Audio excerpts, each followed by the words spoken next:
North here, it's a gamble. When that storm approaches, ooh, it's gonna turn nasty. Nowhere to hide, nobody to save you. It's coming.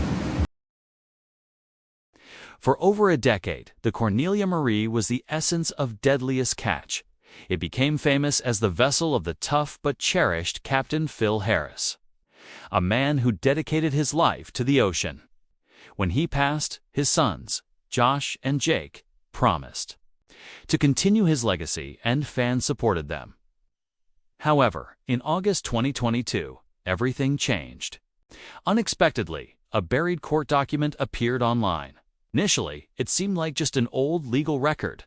But as people looked closer, it became clear that Josh Harris had been hiding a terrible secret for 24 years. A crime so unsettling and deeply disturbing that it shocked viewers to their core. Within days, Discovery removed all mention of the Cornelia Marie from its programs. Streaming services followed, pulling entire seasons almost overnight. So what exactly did Josh do? Let's start at the beginning. The Cornelia Marie was constructed in 1989 at Horton Boats in Bayou Labatt, Alabama. Tewa was a small shipbuilding community with a long history of craftsmanship behind every weld, known for its hard-working yards and experienced builders. The town had launched hundreds of boats over the decades, including shrimp boats, trawlers, and crabbers. But the Cornelia Marie was more than just another job. It represented the end of an era. This was the final major commercial vessel overseen by the legendary shipbuilder Elmo Horton, a name that still commands respect in Gulf Coast maritime circles. With its heavy steel frame, wide beam, and long, sleek deck, the Cornelia Marie was engineered to survive the Bering Sea. It measured 128 feet from bow to stern and stretched 28 feet across the beam. With a draft of just over 11 feet, it was deep and stable. Built from heavy steel and designed to handle the punishing conditions of the Bering Sea. Everything about it was made for endurance, from the reinforced hull to the sheer weight it carried. Below deck, it housed immense power. Twin Cummins QSK-19M diesel engines gave the Cornelia Marie the strength it needed to cut through waves and outrun approaching storms. Each engine delivered 750 horsepower, enough to propel the vessel at speeds up to 14.5 knots, which was fast for a boat of its size and class. That speed was critical when time was short during the brief crab seasons. While others slowed down, this boat pushed forward. The Cornelia Marie was built with fuel tanks, holding 28,500 gallons and another 3,000 gallons of fresh water. It could stay at sea for weeks at a time without needing to refuel, a crucial advantage when chasing quotas in the harsh, unpredictable world of Alaskan crabbing. That kind of range made it a serious competitor, while other boats had to balance fuel limits. Against their catch, this one could go farther and fish longer. Out on the Bering Sea, where every hour counts and storms can trap you miles from land. That self-sufficiency could mean the difference between making a profit and a loss, or even between survival and disaster. Cost $2.5 million to build. A huge investment at the time, but the risk paid off. The Cornelia Marie quickly earned a reputation not just for its power, but for its efficiency, reliability, and its ability to haul huge loads in the world's most unforgiving waters. The name of the boat was unique in a way that distinguished it from the rest of the fleet. Ralph Collins, the man who ordered the build, didn't choose some mythological figure or poetic phrase like so many captains did. He named it after his wife, Cornelia Marie Collins. This was a symbol of their partnership. Cornelia wasn't a person who just stood by and watched. She worked in the business alongside him, handling logistics, finances, and the endless unseen tasks that keep a boat running. Naming the vessel after her was a statement of respect. Even after their marriage ended, Cornelia remained a part owner. The name never left the hull, not for a moment. By then, it had already become more than just paint and lettering, and eventually, it would become a name known to millions. With its aquamarine hull, crisp white trim, and bold yellow banners flying proudly, the Cornelia Marie was hard to miss. It made a statement, whether it was docked in Kodiak waiting out a storm in Dutch Harbor. Or pushing through the waves, the boat stood out with a look that was both iconic and unique. But it wasn't just a nice paint job. From the very beginning, the Cornelia Marie faced the worst the Bering Sea had to offer. It hunted king crab, opilio crab, salmon, and herring, with each season bringing its own dangers. These were some of the roughest waters on Earth, and this boat was built to conquer them, thanks to its massive fuel tanks and generous fresh water capacity. The Cornelia Marie could outlast many of its competitors. While others were forced to return for supplies, it kept fishing. In a fishery where the clock never stops and the profit margins are razor thin. This helped cement the boat's reputation as one of the toughest on the water. The early crew of the Cornelia Marie was a mix of experienced veterans and newcomers. Some were drawn to the excitement, the danger, and the promise of big paydays. Others were just trying to get by, hoping to escape their past or start anew. Either way, they all faced the same brutal conditions. Icy waves crashed over the bow without warning, drenching everything in bitter cold. Winds howled through the rigging like a warning no one could afford to ignore. Every shift was a risk. One misstep and a man could be lost to the sea. Still, the Cornelia Marie kept pushing through trip after trip. During the deadly winter of 2005, when the Big Valley went down in the icy darkness, the Cornelia Marie joined the desperate search for survivors. Only one man was pulled from the wreckage alive, but that mission left its mark. Efforts like that helped solidify the Cornelia Marie's reputation. It wasn't just a vessel built to haul crab. Long before cameras came aboard or fame found it, the boat had already earned its place as a legend among those who made their living on the edge of the world. By the 1990s and early 2000s, the Cornelia Marie had become a star in its own right. A major refit added 22 feet to its length, increasing its crab capacity by 100,000 pounds. At full haul, the boat could now bring in more than 300,000 pounds of crab in a single trip. While other boats struggled through hard seasons or failed under pressure, the Cornelia Marie remained strong. Its success came from hard work, smart decisions, and frequent maintenance, all traits that would one day make the boat perfect for reality television. At the center of that story was Phil Harris. He came aboard in the early 1990s, earned his place, and became a part owner. By 1998, he had taken the helm as captain. This was a crucial transition. Phil Harris was tough as nails, demanding, and fiercely loyal to his crew. He treated the men on the Cornelia Marie like family, supporting them through every storm, injury, and long night on the rails. His connection with that boat was profound. It lasted more than 20 years and shaped the heart of what the Cornelia Marie would become. His journey began in Bothell, Washington, a small town where he first learned to fish with his father at age 8. By 17, Harris had dropped out of high school. The motivation that pulled him into crab fishing was money. A friend had made over $100,000 in a single season and drove home in a brand new car. Meanwhile, Harris was stuck in an old Chevelle and dreaming bigger, so he packed up and headed north. The first season nearly broke him. He made nothing and quit once, but when the captain mocked him for walking away, Harris came back with a determination to prove himself. At 19, he finally earned $130,000 in a single season. 2 years later, at 21, he owned his first boat, the Golden Viking. His skipper handed him the wheel on his birthday. While that should have been a celebration, it came with crushing debt, broken equipment, and the near-impossible task of earning respect as a young captain. At one point, he was facing $50,000 in emergency repairs. Most people would have given up, but Harris didn't. By his mid-20s, he had already built a reputation as one of the toughest, smartest captains on the Bering Sea. He was known for chain-smoking and barking orders, but beneath the rough exterior, he cared deeply. He shared profits fairly. He never asked his crew to do anything he wouldn't do himself, and they respected him for that. Many of them came back season after season through the worst the sea could throw at them. His personal life was a different story, with 2 divorces and struggles with substance abuse. It wasn't perfect, but when it came to the boat and the crew, he gave everything he had, Empty crab pots kept him awake at night because to him, that meant his crew might go home with nothing. That was something he couldn't accept. Under Harris's command, the Cornelia Marie underwent huge changes. In one major overhaul, the boat was cut into 4 pieces and extended by 22 feet. That added 100,000 pounds of extra crab capacity. His sons, Josh and Jake, joined him on deck, transforming the Cornelia Marie into more than just a fishing vessel. In 2005, something big happened.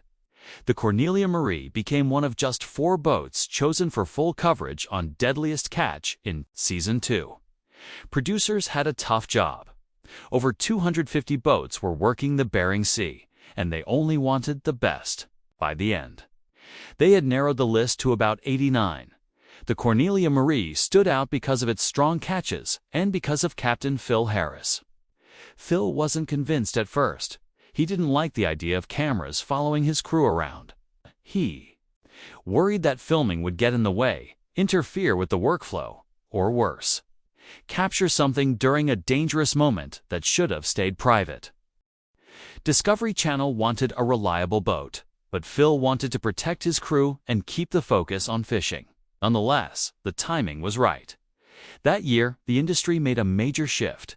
The new individual fishing quota system replaced the old, derby-style crab season. It slowed the chaos but raised the standard. Only the most capable boats were selected. The Cornelia Marie had earned its spot in that elite group. Phil made a bold move when he brought his sons Josh and Jake on board. It added a whole new dynamic to the show. However, Phil didn't give them special treatment. He pushed them hard just like everyone else. What viewers saw on screen was real. The work, the tension, and the moments when fatherhood clashed with leadership. One scene still resonates with fans. It's a scene where Phil looked at Jake and said, "You need to go to treatment, man. At least you'll have a fighting chance." The cameras followed the brothers as they learned the ropes of crab fishing, and they kept rolling as Phil's health began to decline. Viewers had watched him work, lead, struggle, and love. Phil's honesty was a big part of why people connected with him. He was rough around the edges, quick to speak his mind, and often hilarious without even trying.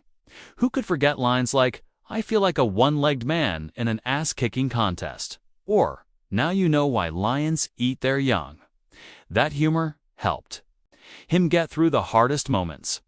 Another thing that helped him get through was his boat. The Cornelia Marie didn't look like the others. That bold mix of aquamarine, white, and yellow made it a brand. Fans bought hats, shirts, mugs, and even tiny model ships. People posted photos every time they saw it in port, like spotting an old friend, even when it changed owners or disappeared. From the show for a while, the image never lost its power. The boat also earned its fame from its numbers. From the beginning, the Cornelia Marie hauled in big catches. In the brutal season of 2005, it was one of the top boats. Phil pushed hard, chasing storms, racing rivals, and staying out longer. The boat gave him the power to do it. At 128 feet long, it could carry nearly 300 tons of crab. That meant fewer trips back to port and more time pulling in pots. The results weren't just good TV. They showed the skill and dedication of the crew. They showed how far Phil was willing to go. However, another story was playing out. Phil was larger than life, and so was his struggle with addiction. It wasn't only the skipper barking orders from the wheelhouse.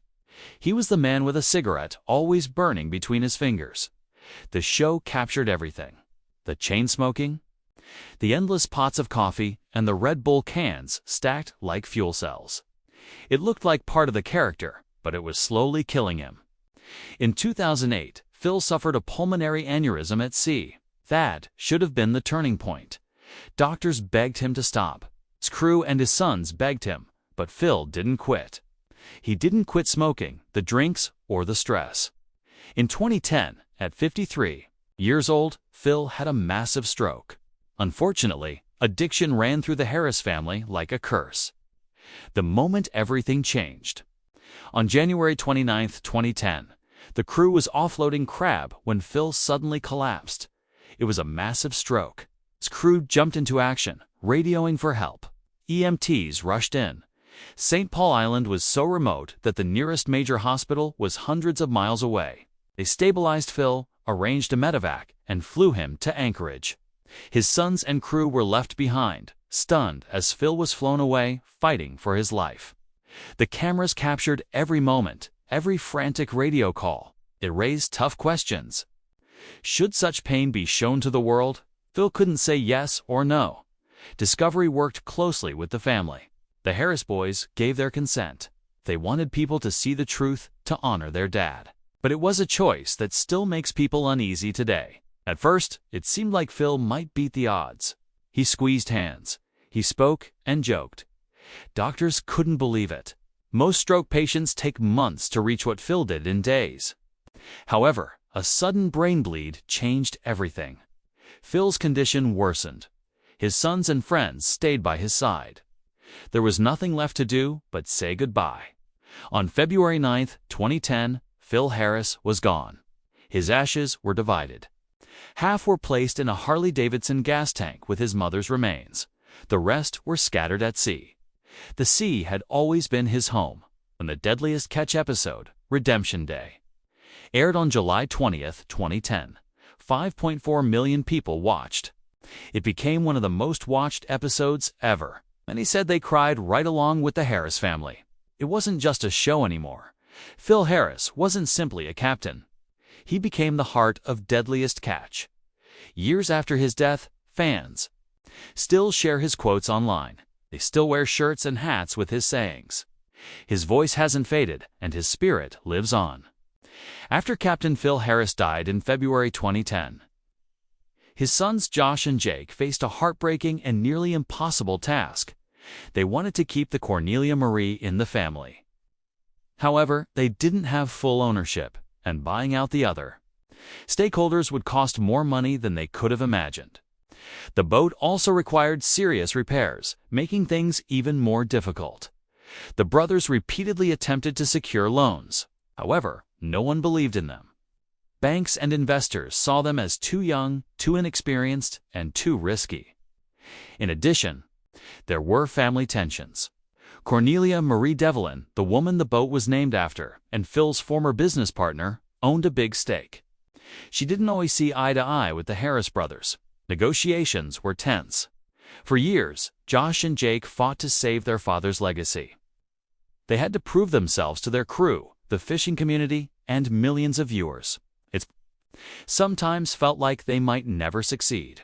After Phil's death, the Cornelia Marie entered a troubled time. Derek Ray, an old friend of Phil's, stepped in as interim captain. His job was to honor Phil's wish that the boat's story continue on Deadliest Catch. However, Ray's leadership caused friction. He was strict. He clashed with the grieving brothers, especially Jake. Ray even accused Jake of using drugs on board and called the police to scare him straight. That moment stunned the crew and fans alike. The boat, once united under Phil, now felt divided. When the crab haul was poor, the crew came close to mutiny.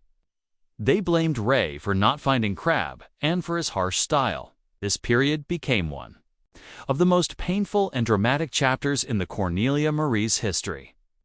Finally, after years of struggle, Josh found a way forward. He teamed up with Casey McManus, a childhood friend who had grown into a skilled engineer and deckhand. Together, they raised the necessary funds. Josh bought 45% of the Cornelia Marie. Casey bought 5%. The remaining 50% went to two outside investors, each holding 25%. This deal gave them what they needed to overhaul the boat. They added new 750 horsepower Cummins engines and made other major improvements. In 2015, Josh and Casey became fellow captains, only to replace the engines with 2,758 horsepower Cummins diesels, which meant finding new partners to help pay the bills. The expenses included crew wages, fuel, insurance, and repairs. Josh called it a black hole for money. Then the pandemic made things worse. Crew wages shot up to 10 times the usual rate. Every season felt like a gamble. One bad catch could mean disaster. The only way to survive was to take bigger risks, like hunting golden king crab in deeper, deadlier waters. The cameras added a whole new layer. The show's demands didn't always match the crew's safety. Filming during storms, delaying trips, and pushing for drama made great TV, but it also made crab fishing even more dangerous. Sometimes Discovery Channel even pulled the boat from the show, not for fishing, but for legal or image issues. The crew had to balance surviving the sea with performing for millions watching from their couches. Josh and Cummins argued at times, which puzzled viewers. But their teamwork kept the Cornelia Marie alive and brought it back to Deadliest Catch. While Josh was rebuilding the boat and his future, Jake's life was falling apart. His addiction had already surfaced before Phil's death, and now it was spiraling out of control. Millions of viewers watched the episode where Phil confronted Jake for stealing painkillers. Jake admitted he was an addict. Things only got worse after Phil was gone. Jake was arrested for a DUI. Then in 2017, he was arrested again for drug possession and car theft. 2 years later, in 2019, he went to prison for DUI and for trying to distribute heroin. It all came to a head in 2024 when he led police on a high speed chase and ended up with an 18-month prison sentence. Jake became estranged from Josh and the Cornelia Marie in October 2016. Fans were shocked when the Cornelia Marie and Josh were missing from Season 13 of Deadliest Catch. Social media exploded with rumors. Josh then posted a video to clarify things. The producers had simply decided to focus on other boats that season. Josh shared his disappointment and assured fans that he and the crew were ready to fish. Fans were furious. Many threatened to boycott the show until the Cornelia Marie came back. The network wanted to shake up the storylines. After so many years, they felt the show needed fresh angles to keep viewers interested. But for Josh and the crew, it was frustrating. Their lives and reputations were tied to the show. On top of everything else, the Harris family faced a terrible health crisis. At one point, more than one family member was in the ICU at the same time. In July 2024, Renee Harris had a massive heart attack.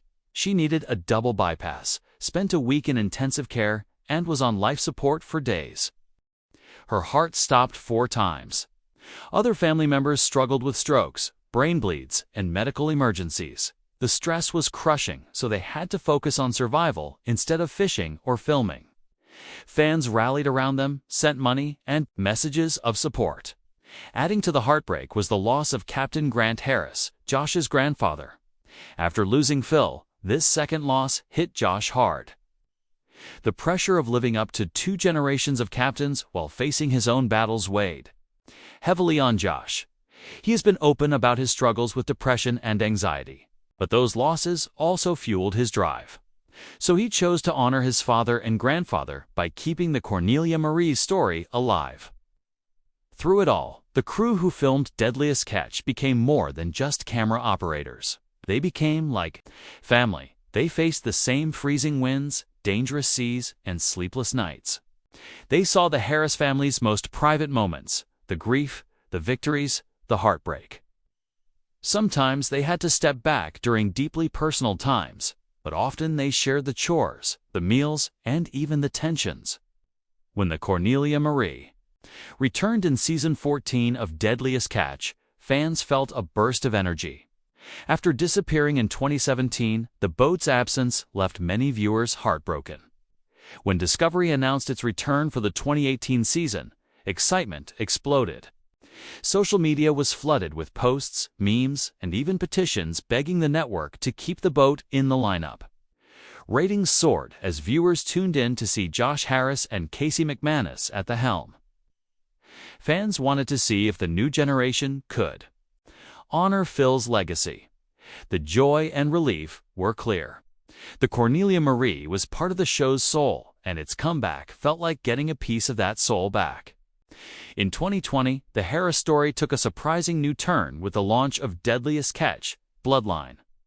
This spin-off moved the action from Alaska's icy waters to Hawaii's sunny shores. It all started when Josh found 50 to 60 old fishing charts hidden in his dad's stateroom on the Cornelia Marie. 3 of these maps were for Hawaii.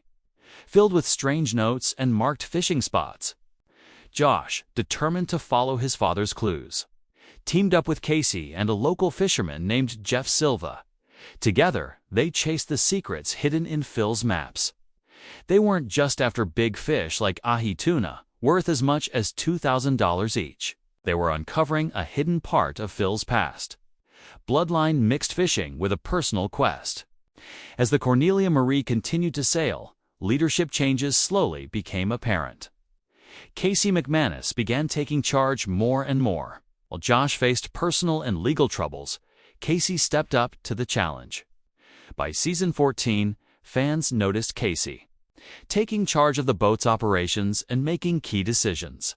Behind the scenes, his skills kept the Cornelia Marie running smoothly and financially stable. However, Josh's role shrank even more when his dark secrets came out. The truth about Josh. The worst blow came in September 2022 when it became public that he had pleaded guilty years earlier to sexually assaulting a minor. Discovery acted fast. They cut all ties with Josh and removed Deadliest Catch and Bloodline from streaming platforms. Josh's reputation collapsed almost overnight. The bombshell first hit in August 2022 when old court documents surfaced online.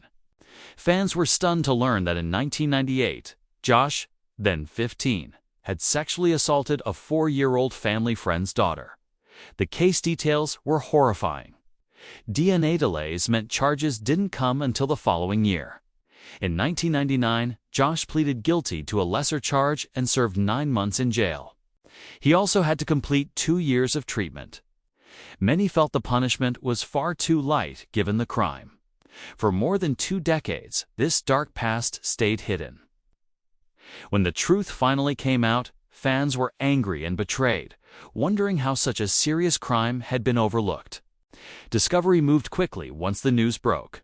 Old episodes vanished from streaming services across the US, Canada, and beyond.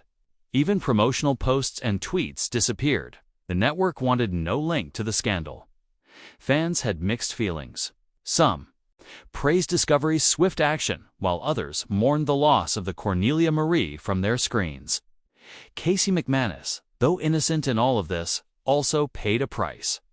When Discovery cut ties with Josh, they also cut ties with Casey. His contract wasn't renewed, and his time on the show ended through no fault of his own. Fans felt it was unfair. Casey had always been respected, but he got caught in the storm. In 2024, the Cornelia Marie started a new chapter. On June 17th, Taylor Jensen announced that he and a group of partners had bought the boat. The team included Jensen, Roger Thomas, Carrie Toya, and Jake Albanino. With Albanino taking over as captain, fans were excited to see fresh faces ready to steer the Cornelia Marie into the future. The new owners made it clear that while they honored the boat's history, their focus would be on fishing, not fame. For the first time since Phil Harris's death, the Cornelia Marie was free from the shadow of the Harris family. What do you think about that? Share your thoughts in the comments. Remember to hit the like button and subscribe.